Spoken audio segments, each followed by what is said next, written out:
عبداللہ بن عمر نے کہا عمر رضی اللہ تعالیٰ عنہ نے نبی کریم صلی اللہ علیہ وآلہ وسلم سے دریافت کیا کہ کیا ہم جنابت کی حالت میں سو سکتے ہیں؟ آپ صلی اللہ علیہ وآلہ وسلم نے فرمایا ہاں لیکن وضو کر کے۔ صحیح بخاری حدیث نمبر 289۔ عبداللہ بن عمر رضی اللہ تعالیٰ عنہ نے کہا کہ عمر رضی اللہ تعالیٰ عنہ نے رسول اللہ صلی اللہ علیہ وآلہ وسلم سے عرض کی کہ رات میں انہیں غسل کی ضرورت ہو جایا کرتی ہے، تو رسول اللہ صلی اللہ علیہ وآلہ وسلم نے فرمایا کہ وضو کر لیا کر اور شرمگاہ کو دھو کر سو جا۔ صحیح بخاری حدیث نمبر 290۔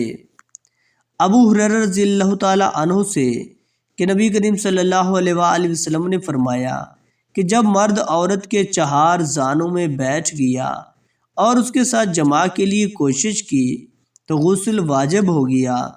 صحیح بخاری حدیث نمبر 291۔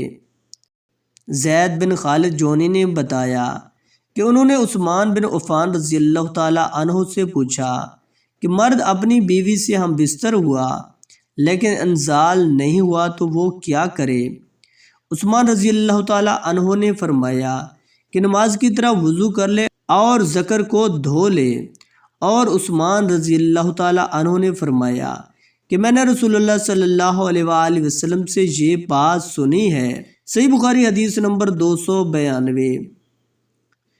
ابی بن کعب رضی اللہ تعالیٰ عنہ نے کہ انہوں نے پوچھا کہ یا رسول اللہ جب مرد عورت سے جماع کرے اور انزال نہ ہو تو کیا کرے؟ آپ صلی اللہ علیہ وآلہ وسلم نے فرمایا عورت سے جو کچھ اسے لگ گیا اسے دھو لے اور پھر وضو کر لے اور نماز پڑھے۔ ابو عبداللہ امام بخاری رحمۃ اللہ علیہ نے کہا غسل میں زیادہ احتیاط ہے۔ صحیح بخاری حدیث نمبر 293۔